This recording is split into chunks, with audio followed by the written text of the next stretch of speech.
In the beginning, when the stars were fresh and the earth was a tapestry of untouched green, the Creator looked upon humanity and saw a being capable of greatness, but also of being prone to a profound and heavy loneliness. Humans were designed with a soul so vast that the physical world alone could not fill it. God realized that while He would always be with us in spirit, we required a physical manifestation of grace, a heartbeat at our feet, a presence in the dark, and a love that did not require a single word to be understood. There is a beautiful mystery in the very name we give them. In the English language, the word dog is the perfect mirror of the word God. While some may see this as a coincidence, the spiritual parallel is undeniable. Dogs represent the purest form of agape, the kind of selfless, unconditional love that the divine has for all creation. God gave us dogs to show us a living, breathing example of how He loves us without judgment despite our flaws, and with a memory that forgets our mistakes but remembers our kindness forever. Think about the way a dog waits for you. They do not care about the size of your house, the brand of your clothes, or the balance in your bank account. They do not care if you were passed over for a promotion or if you made a mistake that you can't stop thinking about. When you walk through that door, you are the center of their universe. You are their sun and their moon. This is the divine mirror. God gave us these creatures to remind us that we are worthy of love simply because we exist, not because of what we achieve. One of the greatest spiritual struggles we face as humans is our inability to stay in the present. We are constantly haunted by the ghosts of yesterday or paralyzed by the phantoms of tomorrow. We live in a state of constant anxiety about what might happen next. But God gave us dogs to be our anchors in the here and now. A dog does not worry about the mortgage or regret a social interaction from 3 years ago. When a dog smells the morning air, they are fully there. When they feel the sun on their fur, they are fully there. By watching them, we learn the sacred art of the present moment. They pull us out of our heads and back into our hearts, teaching us that life is not a destination to be reached, but a series of moments to be felt and shared. There is also a profound reason why God denied dogs the power of human speech. Human language, though a gift, is often used to deceive, to judge, or to hurt. God wanted one creature on this earth to communicate through a frequency higher than words, the frequency of pure energy and intuition. A dog knows you are sad before the first tear falls. They know you are anxious before your hands start to shake. They respond to your soul, not the mask you wear for the world. When you are broken, they rest their head on your lap. When you are joyful, they dance. This is the silent intercession of physical evidence that you are never truly alone. God gave us dogs to provide us with a standard of character. Every morning when your dog looks at you with adoration, it is a divine challenge. It is as if the Creator is saying, live up to the person this creature thinks you are. Be as kind, as loyal, and as brave as your dog believes you to be. They are the guardians of our empathy, keeping our hearts soft in a world that often tries to make them hard. They are a gift of pure light, sent from the heart of the divine to walk beside us until we find our way home. Moving beyond the bond of friendship, there is a deeper, more ancient reason why these creatures were woven into the fabric of our lives. God gave us dogs not just to be our companions, but to be the guardians of our souls and the sentinels of our peace. In the grand design of the universe, there are many types of storms. There are the physical storms of the wild, and there are the silent, invisible storms of the human spirit, the shadows of depression, the weight of isolation, and the cold bite of fear. God knew that man would have to walk through valleys of deep darkness, and He chose the dog to be the torchbearer that walks by our side. A dog is a warrior of the spirit. Have you ever noticed how a dog will position themselves between you and a stranger, or how they will sit by your bed when you are ill? This is not just instinct, it is a sacred duty. They are wired by the divine to be protectors of the vulnerable. In ancient times, they kept the wolves away from our fires. In the modern world, they keep the wolves of despair away from our minds. When the world feels cold and the weight of your responsibilities feels like it might crush you, the simple act of a dog placing a paw on your hand is a reminder that you have an ally. They are the physical manifestation of the promise that we will never be forsaken. There is a unique healing power in their touch that transcends modern medicine.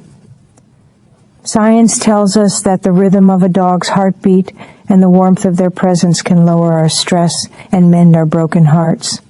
But on a spiritual level, this is God's way of providing comfort without the need for complex theology or sermons.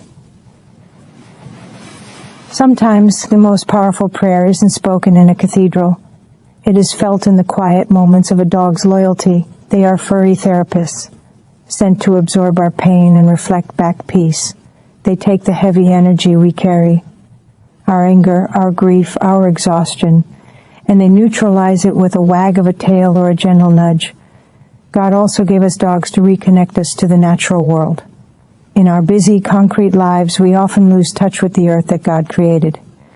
We forget the smell of the rain, the changing of the seasons, and the simple joy of the wind against our faces. A dog forces us to go outside. They remind us to look at the trees and to marvel at the sunrise. They are our tether to the Garden of Eden, reminding us that we are part of a vast living creation. Through them, God calls us back to a simpler way of being, a life rooted in the earth and guided by the rhythms of nature. Perhaps the most motivational aspect of this divine gift is the lesson of purpose. A dog finds their greatest joy in serving.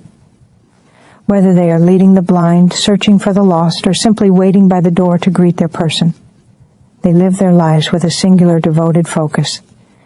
They do not ask what the world can do for them. They ask through their actions what they can do for you. They embody the biblical principle that the greatest among us is the one who serves.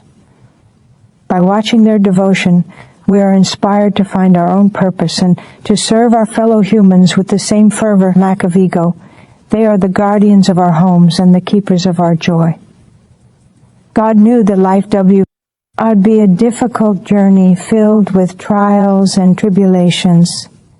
He gave us dogs to ensure that even in our loneliest hour, there would be a spark of divine light in our homes. They are the sentinels of the soul, standing watch over our hearts, ensuring that we always have a reason to smile, a reason to get up in the morning, and a reason to believe in the goodness of creation. The final lesson God teaches us through the dog is perhaps the most difficult, yet it is also the most profound. It is the lesson of the sunset.